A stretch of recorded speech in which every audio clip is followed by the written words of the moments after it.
Avvalambor assalomu alaykum hurmatli bank mijozlari. Mani ismim Jo'rabek. Bankimizda menejerman. Mijozlar ishlar menejerman.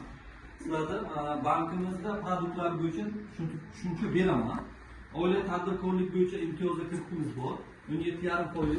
Hokim yordamchi tavsiyasi bilan beriladi. Inklyuziv bankimiz bor. Oila tadbirkorlik olgan bo'lsangiz, masalan, tikuv mashinangiz bor, o'sha oila tadbirkorlikni yopdingiz, kreditingizni yopdingiz, tikuv mashinani kengaytirish masalasi bo'yicha 50 million naqd ko'rinishda beramiz. Naqd pul ko'rinishda beramiz 3 yilga. 6 oy imtiyoz davri bor uni. Ayollar uchun 24%, erkaklar uchun 25%. 3 yilga beriladi. 312-qaror bo'yicha bu. Oila tadbirkorlik olgan bo'lsangiz, yopgan bo'lsangiz, vaqtda kredit tarixingiz yaxshi bo'lsa 100 milliongacha zavodsiz beriladi. Kimga shunaqa nima bo'lsa, bu kerak bo'lsa, mana xodimlarimizga uchrashasizlar, ko'rib chiqadi, shu bo'yicha tushuncha beradi. Savollaringiz bo'lsa, o'shalarga uchrashasizlar. Sizlarga qanday savollar bo'lsa, men javob berishga tayyorman.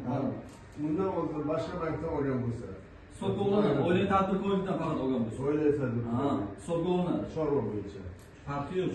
Oila tadbirkorlik, asalarichilik, baliqchilik, chorvachilik, tikuvchilik, hamma kapelin narashilik. Oladigan bo'lsa, oladigan bo'lsa 100 million. Hop.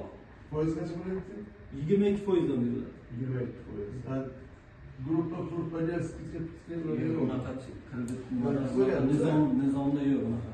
boshqa 10%, 15% bo'ladi. Hozir kreditning eng pasti 17,5 bo'lib qoldi-ku o'zi. Bundan pasti yo'q. Birinchi marta beriladi. Ikkinchi marta beriladi. Ikkinchi martaga o'sha aytaman, 24% dan ayollar uchun, 25% dan ishchilar uchun. Boyagi siz olgan 50 million. Haqiqatan tadbirkorlar uchun yangi ochilgan hali 3 oy bo'lyapti. 3 oy bo'lyapti. Beramiz uni. Aylanma mablag'ga beriladi 1,5 yilga. Hali aylanma mablag' shakllanib ulgurmagan-ku. Ulgurmagan. Yo'q, xizmat ko'rsatishda